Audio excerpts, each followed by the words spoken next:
Love जिहाद का definition क्या? लव माने प्यार है, जिहाद अरबी शब्द है। अब मैंने कहा ना, नए शब्द संघर्ष किए, संघर्ष किए। मैं कहता, जब आप आए सुरेश चौहान के जी, आप स्टेज पर आए तो लोग नारा लगा रहे हैं, देखो देखो कौन आया, वैसी का बाप आया। क्या इन जैसे शब्दों का प्रयोग करना चाहिए? नहीं करना चाहिए।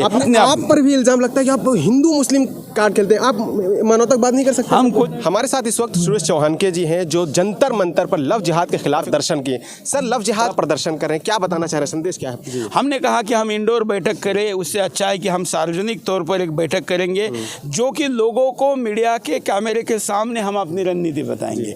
कोई, क्योंकि इसमें तो कोई छुपा एजेंडा है नहीं, लोगों को लड़कियों को बहला फुसला कर कुछ करो ऐसा तो हम कह नहीं रहे।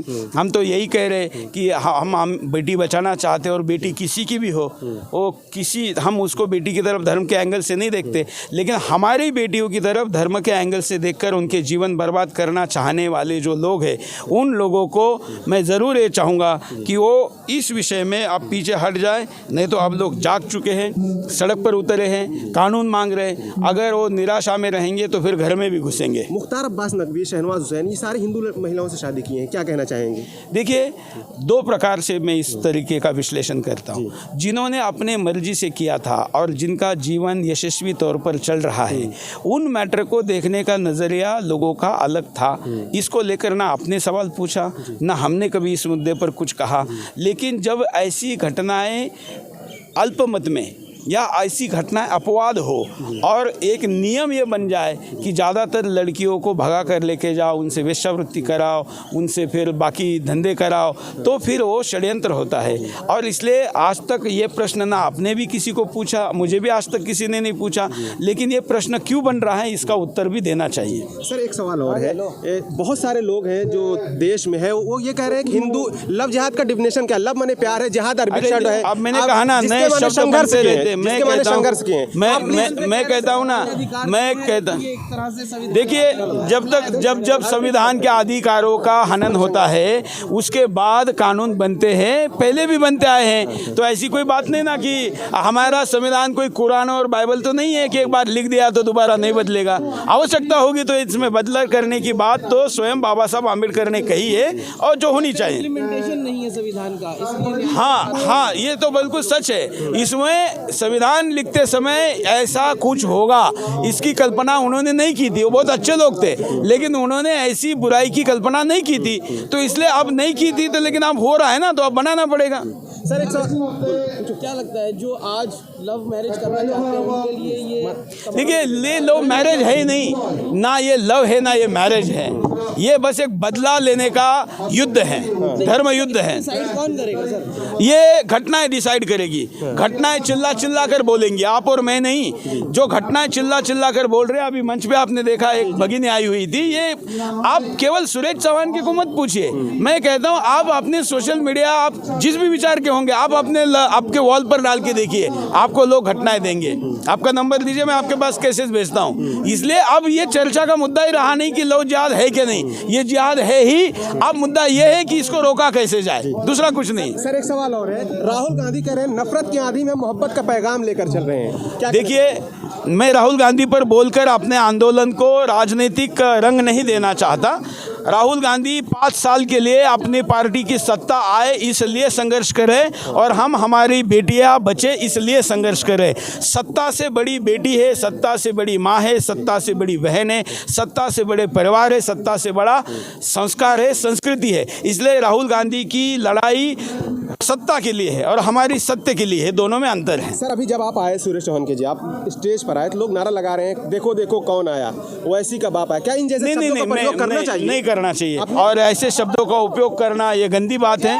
हम तो श्री राम जी को आदर्श मानते हैं, और इसलिए ऐसा ही उपयोग होना चाहिए। लेकिन ये हो क्यों रहा है, ओवैसी अपने आप को पूछे कि उसके सांसद होने के बावजूद उसके प्रति लोगों के मन में उसका बाप किसी को बनाया जाए, इतना गुस्सा क्यों है? ये ओवैसी भी अपने आप पर भी इल्जाम लगता है कि आप हिंदू मुस्लिम कार्ड खेलते हैं, आप मानवतावाद नहीं कर सकते? हम कोई खेल नहीं सकते, हिंदू से बड़ा मानवतावादी कोई नहीं होता, और इसलिए हम किसी भी स्थिति में हम मानवता का ही प्रचार करना चाहते हैं। हमारे प्रयासों से मुसलमान की भी लड़की बचे तो भी हमें आनंद होगा।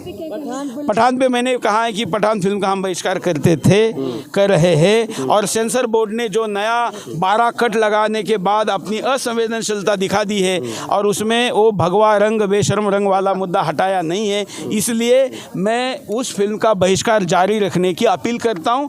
कुछ भी होगा तो भी चलेगा, लेकिन हम उस फिल्म का महाराज फाउंडेशन ने मदद किया है सर, मीर फाउंडेशन ने अभी जो लड़की का जो एक्सीडेंट हुआ था उसमें। कैमरा दे। मुझे नहीं पता ये मामला क्या है, मुझे पता नहीं है। इतिहास के बारे में फिल्म एक तरफ योगी जी फिल्म स्टार का दौरा कर, बॉलीवुड वालों को ये देखना चाहिए कि केवल योगी जी ने कहा इसलिए यह आंधी तूफने वाली नहीं है, ना योगी जी कहेंगे, ना योगी जी ने वहाँ पर कहा, क्योंकि उनको पता है कि इस वक्त हिंदुओं के मन में जो गुस्सा है, जो ज्वालामुखी है, वो उपाय करे बगैर, बॉलीवुड ने अपना रवैया बदले बगैर रुकने वाला नहीं है। तमाम भगवा पहने सांसद जो बीजेपी में आज मौजूद है, सांसद मंत्री, तमाम ऐसे शॉट्स आ रहे हैं जो और ज्यादा अश्लील हैं। उन सब की मैं निंदा करता हूँ। अभी मंच से भी मैंने कहा कि भगवा पहनकर अगर कोई भी गलत करता है और पहले भी कर चुका है तो भी हमने किया हुआ है और आगे भी करेंगे। 2014 के बाद हिंदू जाग गया है ऐसा। हाँ तो अच्छा है ना, मैं तो कहता हूँ अभी भी पूरा नहीं जागा है, जब जागेगा तो फिर और क्या होगा देखिए।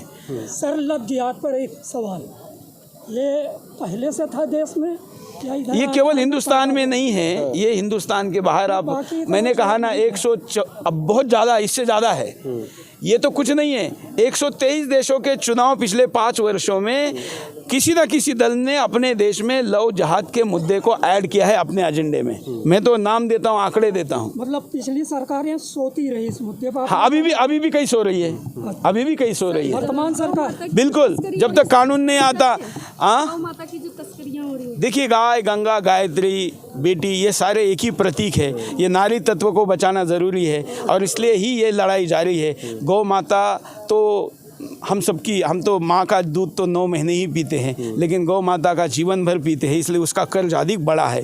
गाय बचेगी तो हिंदुस्तान बचेगा, अर्थतंत्र बचेगा। बेरोजगारी पर बहुत बड़ा उपाय गाय हो सकती है। गाय एक इकोनॉमी है, गाय एक पर्यावरण का प्रतीक है, गाय संस्कृति का प्रतीक है, गाय मानवता का प्रतीक है, गाय प्रेम का प्रतीक है, और इसलिए गाय के प्रतीक को बचाना मतलब हिंदुस्तान बचाना है। सर क्या लगता है बीजेपी गाय के विरोधी है?